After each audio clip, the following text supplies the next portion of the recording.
자, 시편 119편 71절부터 들어가겠습니다. 자, 고난당한 것이 내게 유익이니 이로 인하여 내가 주님의 규례들을 배우게 되었습니다. 예. 고난당한 것이 내게 유익이니, 예.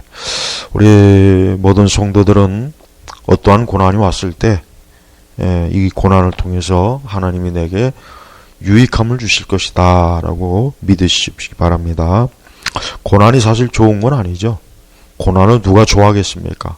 고난은 우리 인간 본성에서 좋을 수가 없어요. 근데 성경은 참 고난당한 것이 내게 유익이니 이로 인하여 내가 주님의 규례들을 배우게 되었습니다. 그렇습니다. 하나님은 어쨌든 우리 성도들이 고난을 당할 때 유익하게 해준다는 거죠. 유익하게. 하나님께서 유익하게 해준다는 거예요. 우리를 더 믿음의 사람, 기도의 사람, 더 성화되어지고 더 경건해지고 거룩해지고 우리의 죄를 끊게 하고 우리를 하나님의 사람으로 자꾸 다듬고 우리의 그 못된 악한 모든 것들을 자꾸 고쳐주고 새롭게 또 회복시켜주고 하여튼 하나님께서는 우리 성도들을 우리가 일생을 살아가면서 계속 우리를 다듬어요. 깎을 걸 깎고 우리를 온전하게 해주는 거예요. 온전하게. 계속 온전하게. 그러니까 성도는 어떤 고난이 왔을 때 여기 말씀처럼 주님의 규례들을 배우게 되었습니다. 예. 이 고난을 통해서 하나님의 계명, 하나님의 뜻, 하나님의 책망, 하나님께서 내게 하시는 모든 귀한 뜻을 좀 알아듣고 아하, 이제 내가 이 주님의 말씀과 계명을 잘 지켜야 되겠구나. 주의 뜻대로 살아야 되겠구나. 주님이 기뻐하시는 거 가야겠구나.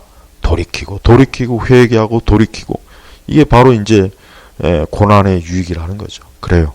우리 성도들은 천국 가는 날까지 끊임없이 고난이 있습니다. 끊임없이 있어요. 근데 그 고난을 어쨌든 하나님께서 우리에게 유익하게 해주시겠다고 했으니까 고난이 왔을 때 좀 힘들고 어려워도 그걸 통해서 여기 말씀, 하나님의 말씀, 규례를 잘 배우는 좋은 기회로 삼으면 좋겠습니다. 자, 72절에 보면은 주님의 입에서 나온 법이 내게는 천만금보다 더 귀합니다. 천만금보다. 예. 자, 많은 사람들이 주식을 하죠. 주식을 해서 돈을 벌고, 주식을 해서 재산을 증식하고, 주식이 오르면 엄청 좋아하고, 내리면 그냥 힘들어하고. 자, 그렇습니다. 우리 사람은 눈에 보이는 금과 음과 돈을 좋아하게 돼 있습니다. 이거 싫어하는 사람은 없어요. 이거 싫어하는 사람이 세상에 누가 있습니까? 그런데 오늘 시편의 말씀에 보면은 주님의 입에서 나온 법이 내게는, 그러니까 하나님의 말씀이 천만 금은보다 더 귀합니다. 예. 우리가 진짜 이 말씀을 정말 믿고 이 말씀을 진심으로 우리가 받아들이면 얼마나 좋겠습니까? 왜 그렇습니까? 그래요. 이 하나님의 입에서 나온 이 말씀보다는 사실 눈에 보이는 금과 은과 보석과 돈, 이 세상 걸 좋아하잖아요. 그러니까 우리 안에 그런 게 가득해요.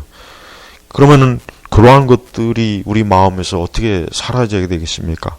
계속해서 하나님 말씀이 우리에게 계속 있어야 되겠죠.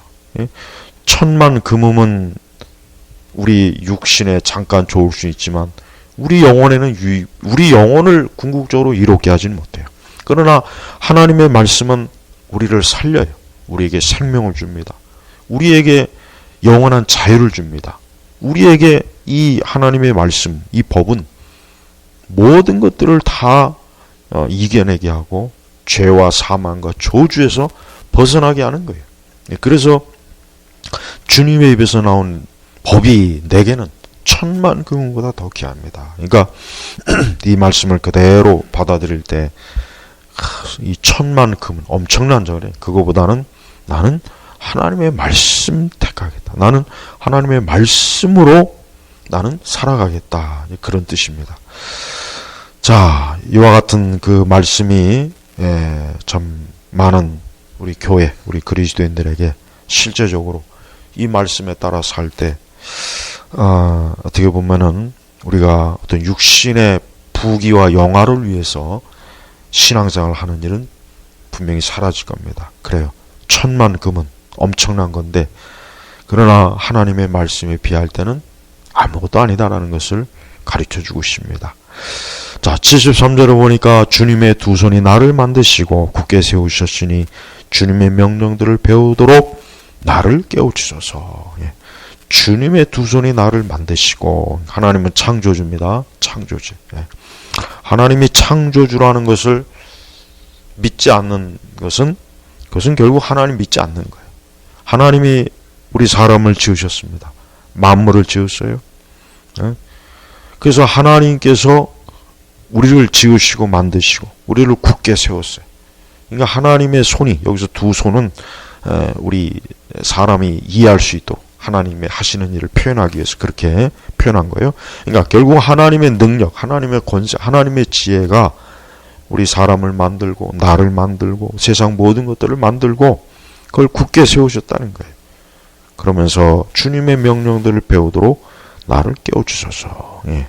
주님의 주님의 말씀을 배우도록 나를 깨닫게 하소서. 깨닫게 하소서. 그러니까 하나님께서 우리를 계속해서 말씀을 배우고 또 배운 것을 깨닫게 하고, 배우는 것과 깨닫는 건 또 틀려요. 배울 수는 있어요. 강의를 듣고 뭐 말씀을 듣고 책을 보고 배울 수는 있지만 그 배운 것을 진짜 내 영혼이, 내 심령이, 내 마음이 깨달아서 그 배운 것대로 믿고 살아가는 것은 참 이게 어렵습니다. 그래서 우리는 하나님의 명령, 이 계명과 말씀을 계속 배우긴 배우되, 그러나 또 배우는 데서 끝나지 말고 깨우쳐다, 깨닫다. 이 교리와 이러한 말씀을 내 삶 속에서 실제로 깨달으면서 살아가는 게, 이거는 정말 다른 거예요. 제가 분명히 말씀드리지만 이거는 정말 다릅니다. 그래서 많은 사람들이 배우기는 잘 배워요. 열심히 듣고 열심히 배우지만 깨닫는 이들은 그렇게 많지는 않습니다. 이 깨닫는 게 사실 어렵습니다. 그러나 이 깨닫는 것도 누구에 의해서 깨닫겠습니까? 하나님에 의해서. 우리는 성령님에 의해서 이 말씀을 배우고 깨닫는 일에 우리가 열심을 좀 내면 좋겠어요. 그래서 우리는 항상 말씀을 듣고 말씀을 배울 때 깨닫게 하소서. 이 말씀을 깨닫게 하소서.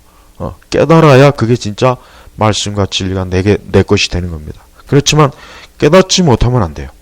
깨닫지 못하면 그냥 듣고 그냥 머리에만 머물고 그것도 시간 지나면 그냥 잊어버리겠죠. 예. 그래서 옛날 사람들은 열심히 배운 것을 열심히 깨닫는 일에 정말 또 힘을 썼어요. 그만큼 또 힘을 쏟았어요. 배우는 만큼 깨닫는 일에도 힘을 쏟아야 된다는 거. 이거는 우리 그리스도인들이 말씀에 대한 가장 중요한 태도라는 것을 여러분이 아셔야 되겠습니다.